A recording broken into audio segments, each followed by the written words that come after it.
chapter about Mughals. Okay, 16th to 17th century. उनके बारे में है ये. Learning outcome: Babur, Akbar, Shahjahan, Humayun, Jahangir and Aurangzeb. The Mughal Empire, which flourished from the early 16th to the late 17th century, was a significant and influential period in Indian history. Founded by Babur in 1526 after his victory at the First Battle of Panipat, the Mughal Empire marked the beginning of a new era, characterized by remarkable advancement in art, culture, architecture and governance. The Mughals were descendants to the two great lineage of rulers. Okay, so from their mother's side, they were descendants of Genghis Khan.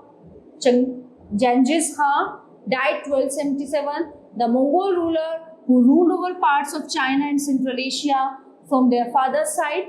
They were the successor of Timur, died 404, the ruler of Iran. So Iraq in modern day Turkey. However, the Mughals did not like to be called Mughal or Mongol. This was because Genghis Khan's memory was associated with the massacre of innumerable people. So it was also linked with the Uzbeks, their Mongol competitors. On the other hand, the Mughals were proud of their Timurid ancestry, not least of all because their great ancestor had captured Delhi in 1398. So they celebrated their genealogy pictorially, each ruler getting a picture made of Timur and himself. Now we will first of all we will talk about Babur. The real names of Babur was Zahiruddin Muhammad. His father was a descendant of Amir Timur, while his mother belonged to Genghis Khan's family. So Mirza Umar Sheikh, his father, was the chief of Fargana, a small state in Central Asia. So he died when Babur was only 11 years old. So Babur's enemies deprived him of his Jagir and he had to leave his native place in despair.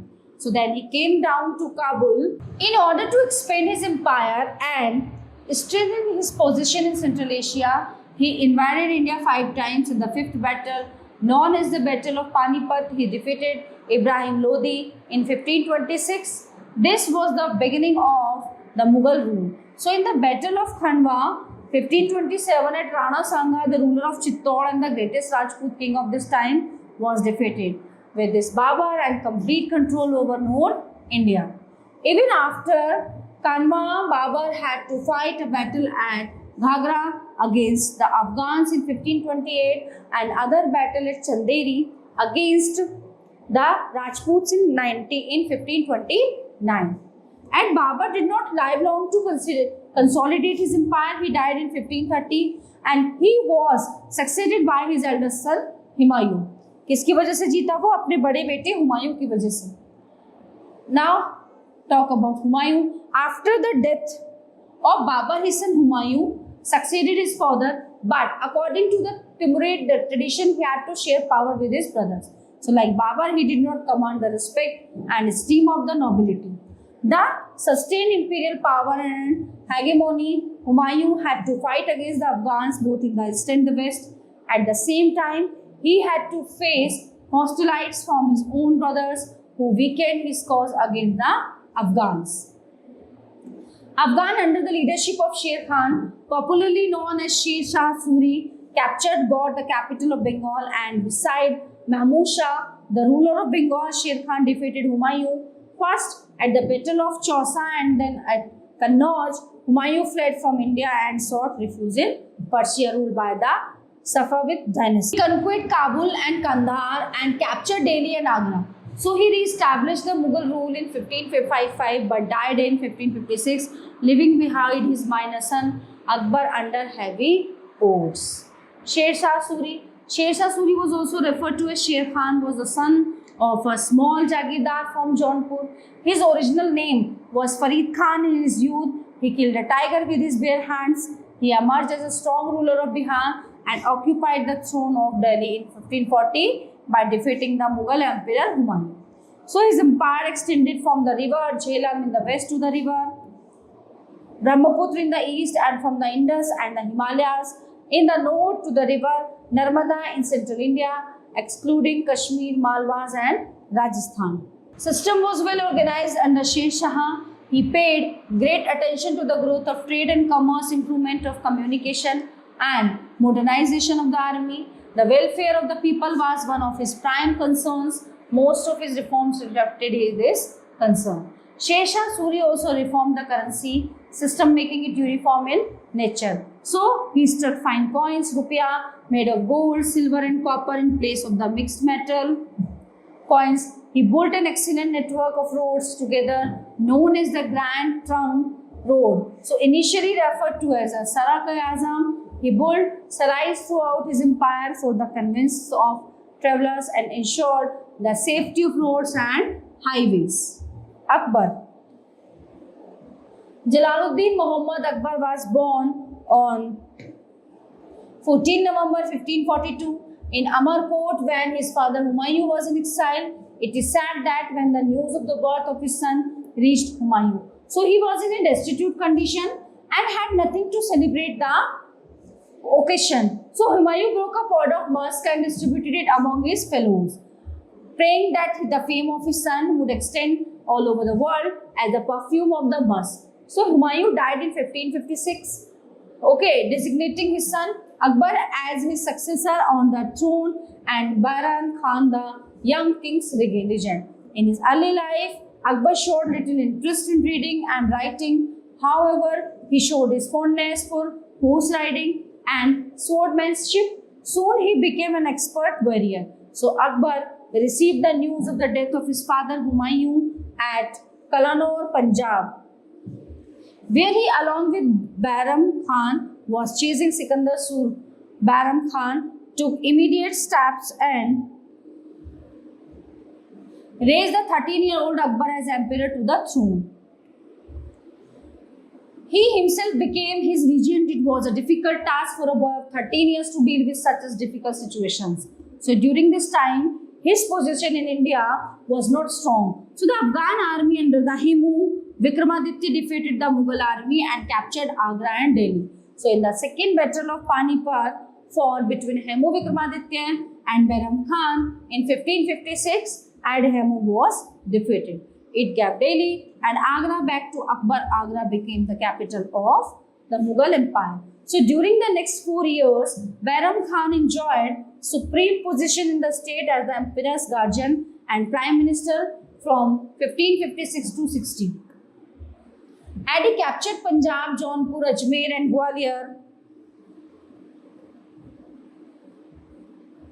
for Akbar. Since the king was a minor, so Baram Khan virtually ruled over the kingdom. Therefore, Akbar now wanted the control of the empire in his hands. So Baram Khan was also very unpopular among the nobles. So Akbar was intelligent enough to sense the unhappy state of affairs. So he dismissed Baram and in 1560 Akbar took over the regens from Baram Khan and sent him on pilgrimage to Mecca. So, but Baram Khan was killed on the way in Gujarat. During the regency period of Baram Khan, besides Delhi and Agra, Jaunpur, Gwalior and Ajmer were conquered. Ambitious Akbar took up the task of expansion of empire in a planned manner. So, first of all, he conquered northern India, Malwa. Stories of Baz Bahadur and Rani Rupmati are well known. At that time, Bahadur paid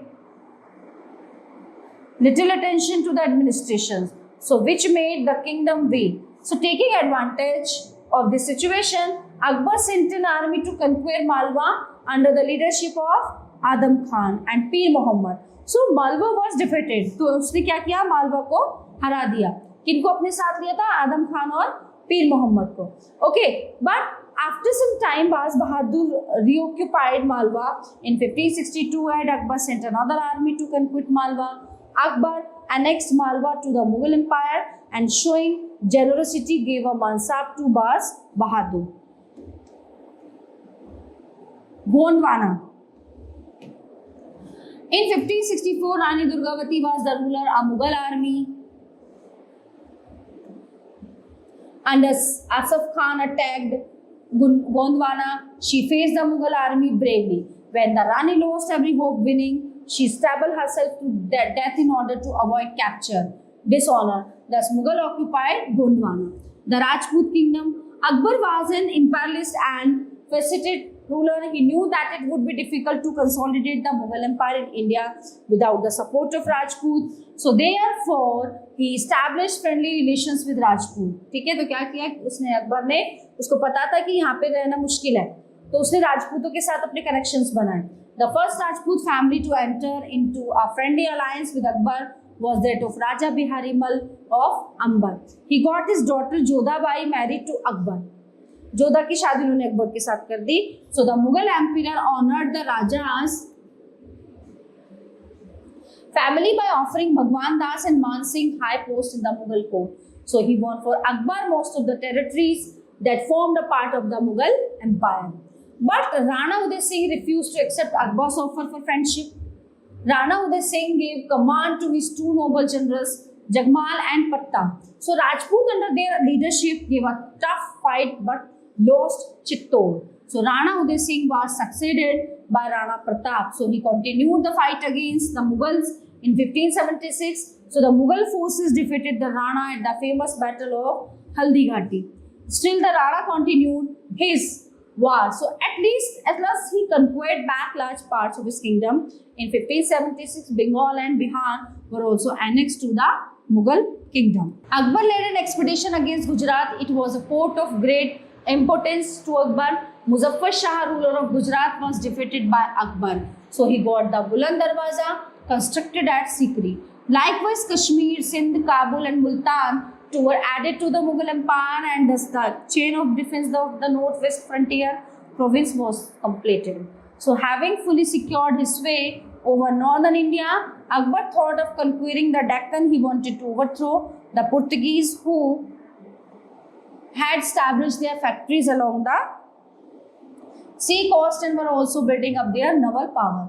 From 1595-1601, and Akbar sent expeditions to the Deccan to subdue the Portuguese. Chand Bibi of Ahmednagar, the aunt of the child ruler, heroically defended the kingdom, but the nobles accused her of the treachery and murdered her. But Akbar could not have complete control of Ahmednagar during his lifetime. Having completed all his conquests, Akbar thus controlled a very vast empire in 1605, and Akbar died and was buried at Sikandar near Agra. Akbar's administration. Akbar established an empire over a large part of India and introduced an organized administration. He also recognized the nobility and restored law and order in the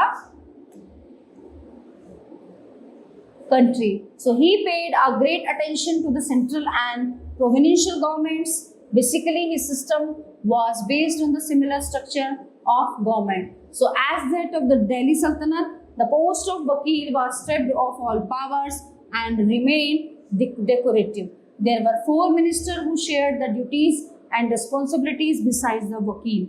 So they were Diwan-e-Kul, or Diwan also called Wazir, responsible for revenue and finance. So the Mir Bakshi was responsible for military organization.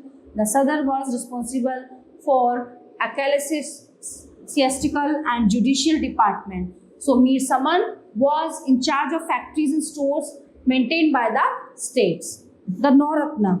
Akbar के दरबार में कौन थे? 9 रत्न होते थे. कौन कौन थे वो? 9 gems of Akbar's court. Raja Birbal, spiritual guide. Raja Man Singh, spiritual Rajput guide. Raja Todarmal, Wazir. Hakim Human, Mullah Dupiaza. Faizi, Persian poet. Abul Fazl, writer Aine Akbari. Abdul Rahim, and Tansen, who is Hindustani schools of music. तो इनको नवरत्न कहा जाता था. Akbar divided the Mughal Empire into 12 subas or provinces. 12 सूबों में बांट देता उसने इसको. Each suba was divided into a number of sarkars, and each sarkar was further divided into parganas, which comprised of different villages. So the governor of the province, the Subedar, was the most important person of the province. He looked after the administration with the help of other officers. So there was another officer whose name is still familiar in the towns and villages of northern India. This was the Kotwal, who was the officer in charge of town administration. Police stations were called the Kotwali. So the Kotwal was responsible for catching criminals. So he also inspected the weights and measures used by the merchants so that no one could be cheated by them. Another job Kotwal did was to keep a register of all persons living in the neighborhood, including visiting foreigners, and this made him into a kind of census officer. Akbar introduced मानसाबदारी system under which every officer was assigned a rank, यानी कि मानसाब. So the rank was divided into Jat and Sawarjat, fixed the personal status and salary due to a person. So Sawar rank indicated the number of troopers a person is required to maintain the troops maintained by the mansabdar could be used by the emperor whenever he wished. But Akbar had a select body directly under his control and a strong artillery arm, so there was little danger of the mansabdars using their troops against the emperor. So every noble had to bring his contingent for a periodic inspection. The income of the state. Agriculture was the main occupation of the people. है ना, खेती बहुत ज़्यादा होती थी उस time पे. Trade was also an important economic activity. Foreign trade was varied. Mughal nobility was fond of luxuries which were imported from Arabia, Africa and Asian countries. During this period, European trading companies like Portuguese, Dutch, English and French also began trade mainly in spices and textile. The government collected revenue from two sources, the land and trade. दो होते थे, land भूमि का और व्यापार का revenue. Most of the revenue was spent in paying the salary of the officers. Officers पे खर्च करते थे, जैसे आजकल होता है ना, जो हमारा टैक्स होता है वो आर्मी पे यूज होता है, उनकी गाड़ीज, उनकी बुलेट प्रूफ गाड़ीज वगैरह, तो उनके लिए होता है. ऐसे ही जो है जो टैक्स होता था वो ऑफिसर्स की उसमें सैलरी जाती थी. The higher officials received very large salaries which enabled them to live in great luxury. The revenue system of Akbar was a grand success. Akbar wanted detailed information on the produce and revenue of his empire. So the produce of the land varied from region to region. Raja Todarmal was asked to make an estimate of the land revenue. So this assessment was helpful to the peasants. Now they would know how much of their produce they could keep and how much they had to give to the state. Also, this had to be done in order to check the amount of revenue which was being sent to the government. अब धार्मिक नीति क्या थी? Religious policy. Akbar was liberal, ठीक है, and religious tolerant king of India. He built Ibadat Khana in Fatehpur Sikri where the emperor had discussions on various religions. Some of the Muslim teachers of Islam religion were of course much upset by Akbar showing so much respect towards other religions. अच्छा नहीं लगता था कुछ लोगों को ये. Later on he suggested a new religious path. This was based on the common truths of all religions and a few rules which he took from various religions. This religious path was referred to as the Din Ilahi or divine monotheism, the religion of the one God. यानी कि भगवान एक ही है, अब आप मानो, उनको मानने के तरीके अलग अलग हैं. He discouraged killing of animals and suggested that people should stop eating meat at least for a few days every year. He strongly disapproved of women becoming satis on the death of their husbands. He also introduced the veneration of the sun, fire and light in his rituals. Okay, तो उसने मतलब ये चीजें उसने कही थी कि हर साल जो है मतलब साल में कम से कम हफ्ते में एक हफ्ते के लिए मीट नहीं खाना चाहिए, और जो औरतें होती थी जिनको सती किया जाता था वो रुकना चाहिए, ठीक है. Sun, fire and light in his ritual. So Akbar respected the feelings of different religions people. Some of nobles such as Raja Birbal, Raja Man Singh were the favorite of the emperor. Akbar was a great ruler not because he ruled was vast empire but because of his concern for the people of the country. है ना, country के लोगों से क्या था, उसको concern था, वो एक kind hearted person था. Akbar's great dream was that India should be united as one country. He also believed that if people followed his new teachings, there would be unity and peace. Architecture. There was prosperity in the country during the reign of Akbar. He took keen interest in erecting buildings through the efforts of Akbar to prevailing Persian and Hindu styles of architecture enlightenment and took the form of new style of architecture. Akbar built Humayun's tomb at Delhi. This is the earliest monument of his time. So Akbar built a fort at Agra. Okay, at his 500 buildings of red sandstone, Jahangir Mahal in Agra Fort, as fine ornate handwork fort at Lahore, was also built by Akbar. But the most ambitious architectural project and notable building achievement of Akbar's reign was the new capital city of Fatehpur Sikri and its buildings. The most magnificent building at Sikri are Jodha Bai Place. So the residential places of Maryam and the Sultana, the house of Birbal, the Sonhala Makkan, or the house of the princes of Ambar, the Diwane Khas, Panch Mahal, Jama Masjid, Buland Darwaza, and the tomb of Sheikh Salim Chishti. All these are secular buildings, but the most impressive part of Fatehpur Sikri is the group of structures of religious nature, in which Jama Masjid predominates. The highest architectural skill was concentrated on the masjid. Paintings. During the Akbar time, paintings made remarkable progress. He created a separate department of painting with Khwaja Abdul Samad as its head. Other foreign painters were Farooq Beg and Jamshed. Akbar encouraged pictorial art in all possible ways and engaged master painters to illustrate numerous famous works as the Chengiz Nam and Zafarnama, the Ramayana, Kalyanaman, and Ayardanish. The best works of paintings were undertaken when Akbar was staying at his new capital Fatehpur Sikri. Music. Akbar was a great lover of music. He had a good knowledge of the technique of music and played exquisitely on the Indian instrument, Nakraha, and he is reported to have composed tunes. His liberal patronage and keen interest in music attracted to the imperial court a large number of musicians.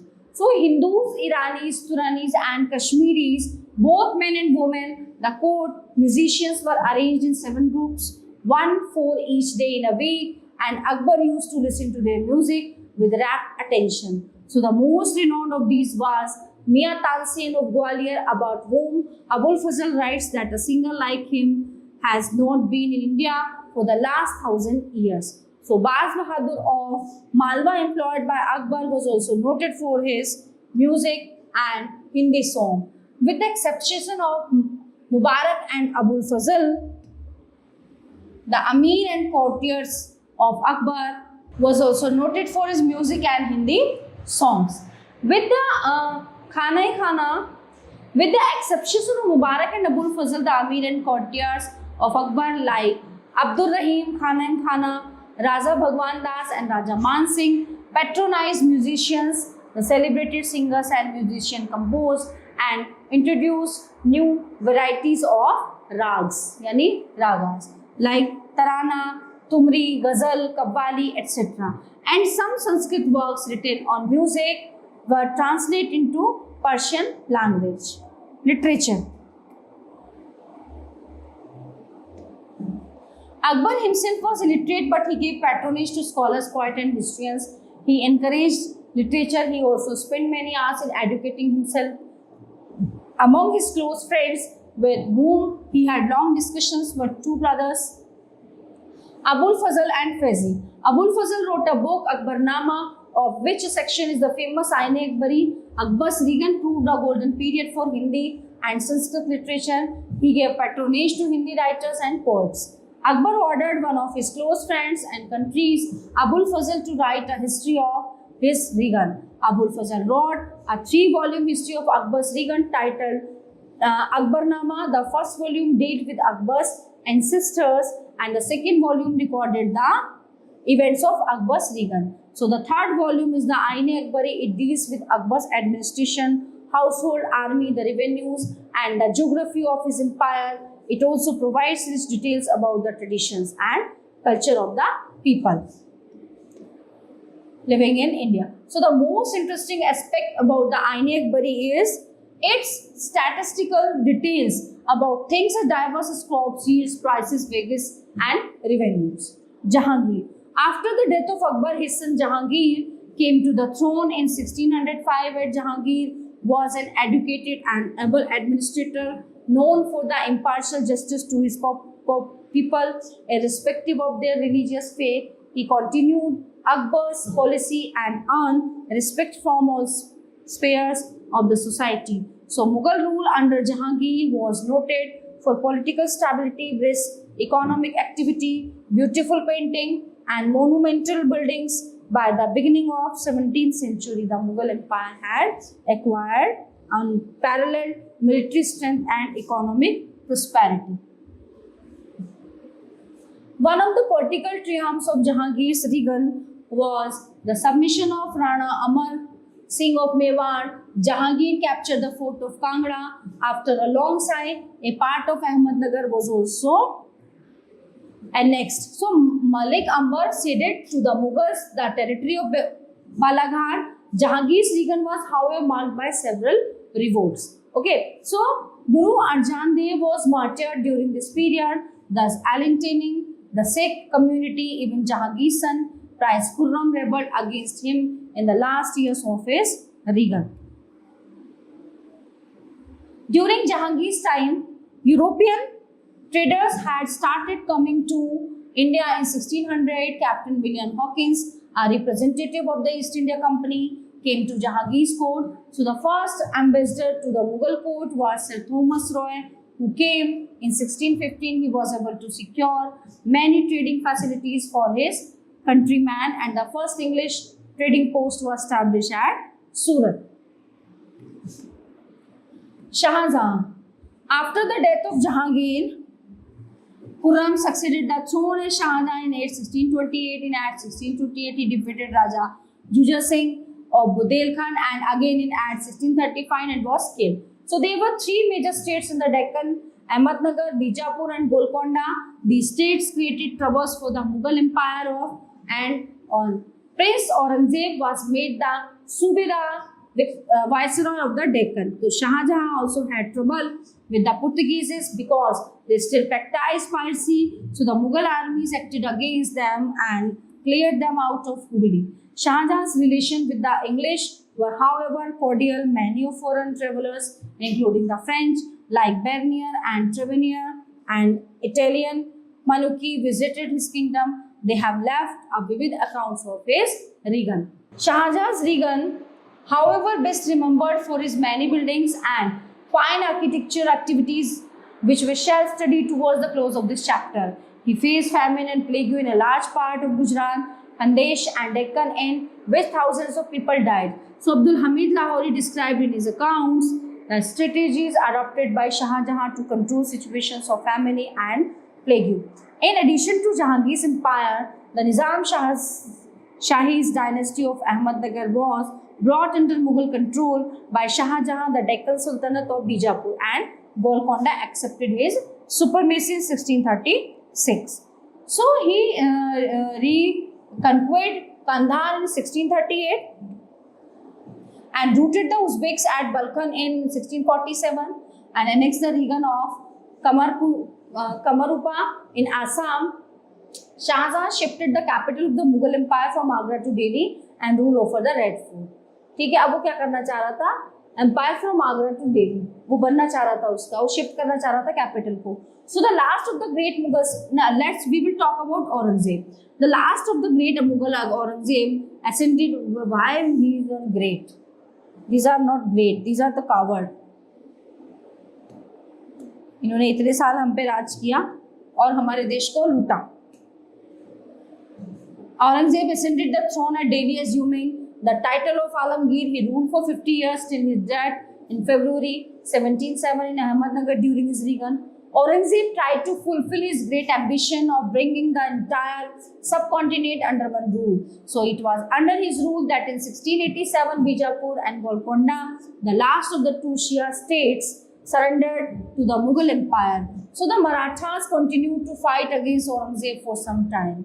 The last 26 years of Aurangzeb was devoted his relentless Deccan camping, for the purpose of which he had moved his court to Deccan. So under Aurangzeb's rules, the border of the Mughal Empire spread out further than ever before. But due to lack of communication and poor infrastructure, it was difficult to hold the empire together. So if the court was in the north, there was a rebellion in the south, and vice versa. He faced many rebellions from the Marathas under Shivaji, the Sikhs, the Jat and the Satnamis. Though he ruled longer than any of his predecessors, yet he could not stop the decline of the Mughal Empire, which Hassan, after his demise as one of his sons, was trained to rule. A war of succession also followed his death. Aurangzeb, though a staunch Muslim, gave many grants for the restoration of Hindu temples during his reign. He also appointed Hindus to leading and commanding position in his government. His chief architectural achievement is the Badshahi Mosque at Lahore, the largest mosque in the world of that time. Okay, so the all topics are covered in this chapter. I hope you all are very well understand it. We will meet you the next class. Thank you.